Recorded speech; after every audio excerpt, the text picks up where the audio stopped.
عید کے دن کے طلوع آفتاب کے بعد مختصر 2 رکعت نماز اور 2 خطبے کا وقفہ گزرنے سے قربانی کا وقت شروع ہو جاتا ہے اور 13ویں ذی الحجہ کے غروب آفتاب تک یہ وقت باقی رہتا ہے، یعنی قربانی کا وقت 4 دن اور 3 راتیں ہیں۔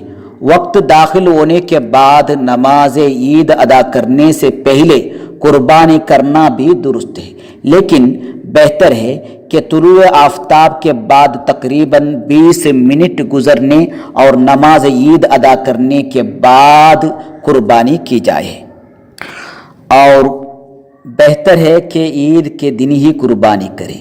ہم شافعیوں کے نزدیک 13ویں ذی الحجہ تک قربانی کا وقت رہتا ہے۔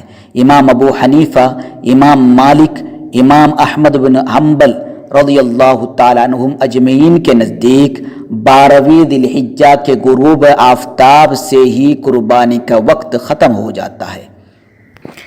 اس لیے بہتر یہی ہے کہ ان ائمہ کرام کے اختلاف سے بچنے کے لیے 12ویں تاریخ کے غروب آفتاب سے پہلے ہی قربانی کرنے کی کوشش کرے اور عید کے دن ہی نماز عید کے بعد قربانی کرنا سب سے بہتر ہے۔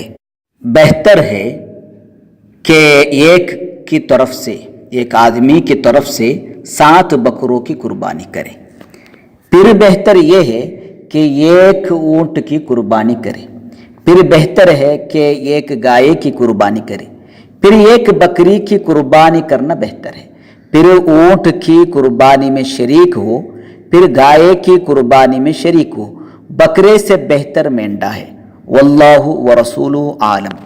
اللہ تعالی ہمیں حق کو حق سمجھنے اور اس کی اتباع کرنے، باطل کو باطل سمجھنے اور اس سے بچنے کی توفیق عطا فرمائے، سنتوں پر عمل کرنے کی توفیق عطا فرمائے۔